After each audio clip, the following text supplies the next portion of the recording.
Here we are at the end of that stage. I've finished the uprights, horizontals, and all the junctions. I've also put in, I think you can see between each word, I put in a little diamond that just helps read it as we go round, because it's a bit unusual the way we're looking at it.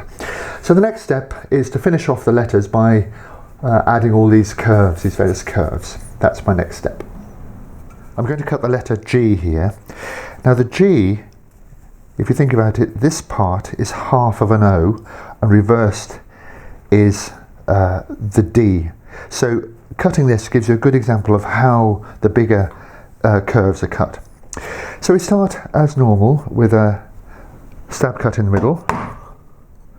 This is in the waist, so I'm going to pick tools that sit in the middle, not too far in.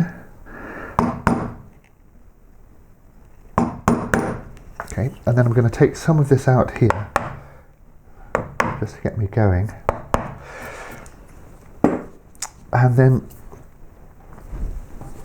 pick this gouge here. What I'm going to do is, from this cut here, I'm going to push this around as far as I can and then stop the cut. So I pick up this wall that I'm cutting 60 degrees, run it round like this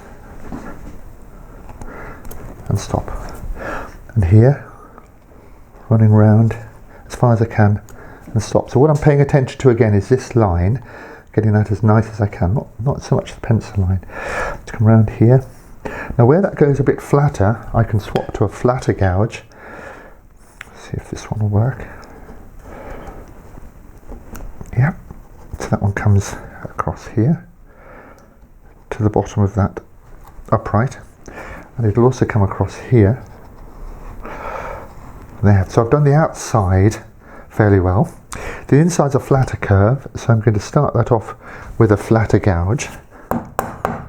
Take out the middle bit, and then again this pen and dagger grip, I'm going to push this around as far as I can, but this time the curve is a bit tighter, so back to this tighter one,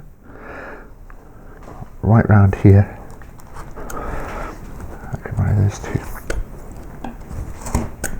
And then on this part here, I'm going to have to come round here a little bit. So picking up that wall there, coming round, check that line.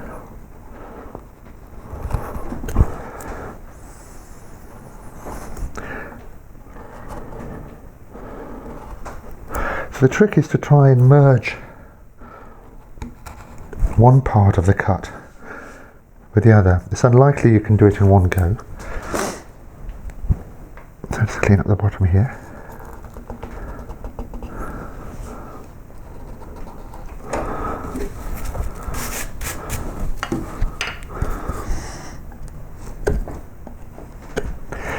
And then the tip here, I'll swap to a smaller gouge and pick up that edge there. Make the serif across here.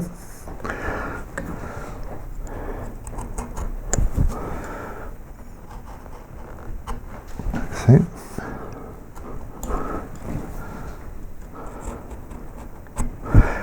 You can use these flat gouges like this one, or rather flat chisel, a bit like a knife down in the bottom. So there's this bit, and then coming up to here.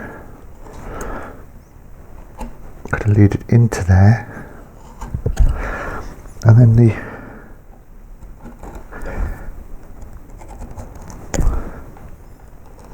serif down the bottom. So make sure that's all clean up, and that's as good a line as possible. Then that's essentially how to make the bigger curves. Let's get that right.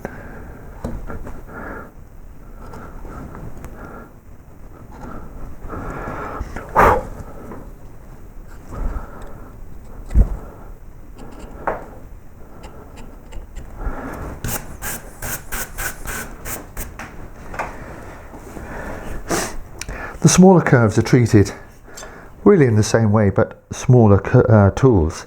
So we start with a stab cut, which I can work round like this. And all that is doing is just preventing the fibres from wedging up and splitting. So again, I usually do the outside first. So I'm coming along here. So I take, and I'm pushing with my thumb, come around like that. It's easier to do these in one cut if you find the right tool. And then I'm going to take off a little bit in the middle here. And then that needs to be a little bit flatter. So just a flatter catch, come over here into the serif, picking up that top edge. So I'm now into the serif at the top. Just clean that bottom up. And the tricky bit for this letter, as the K, is not to burst through here. So I want to go very carefully up to that point here, and then I'm going to bring that edge in, so, or the leg in rather. So I've come round here.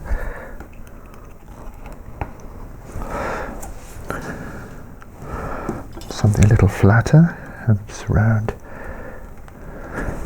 So we're now around to here, and then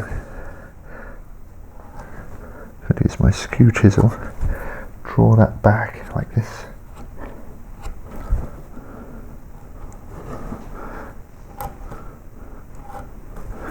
And there we are. Made it without going through. Check that leg is nice, and then come across here. This is flat.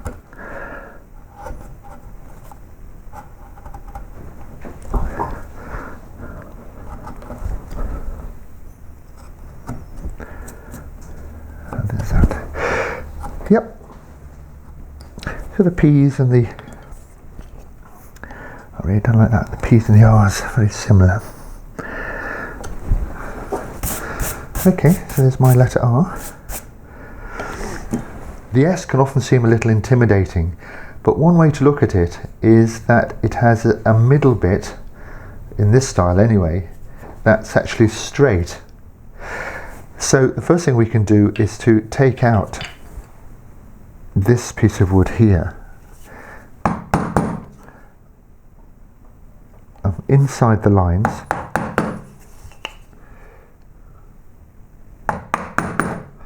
And that gives us like a starting place. It's going to be a little tricky for me to carve this without getting in the way of the camera, but I'll do my best here. So we'll start as before, putting in a stop cut down here.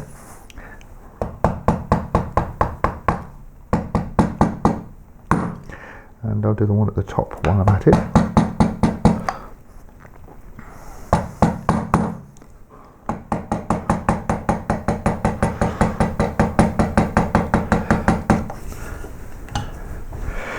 And then picking my gouge, I'm going to take this outside here up to the line, all the way around. Alright, and something a little bit flatter to take this little bit here. So it's a matter of finding the right tool. Here's one coming round now, picking up the line into the serif and the outside here. So this curve here is now going to merge into that straight bit there. So I can now clean that up a little bit. Looking very carefully at that edge. And the same on this side, it's going to come round. Clean up that. So we now have a little bit backwards and forwards. We now have the bottom part done.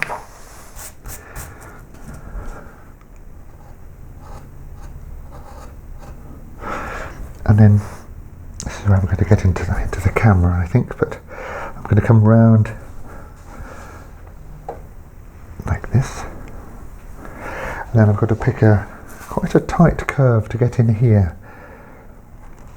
So a lot of this is about picking the right tool or manipulating the tool in a way that can give you the shapes you want. So here's coming around the outside here.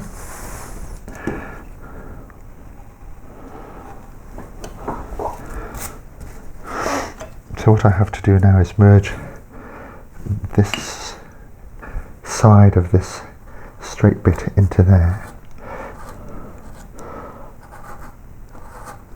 But I think you can see how having the straight bit gives me a little way in. Then over here, there's this serif over here.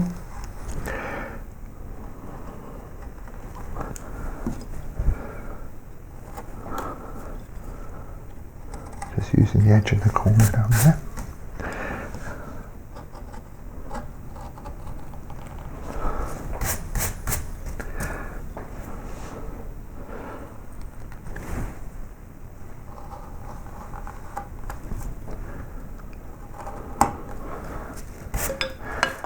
Right, so now I can just have a good look at that and clean that up.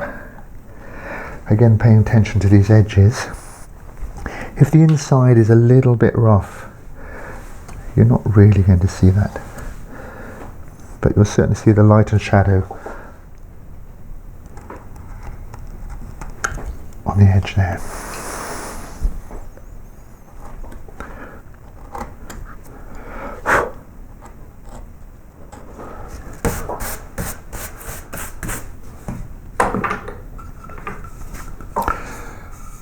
There's my lettering finished. What I've got to do now is take the paper off, clean it up, and then I'll be able to check it through.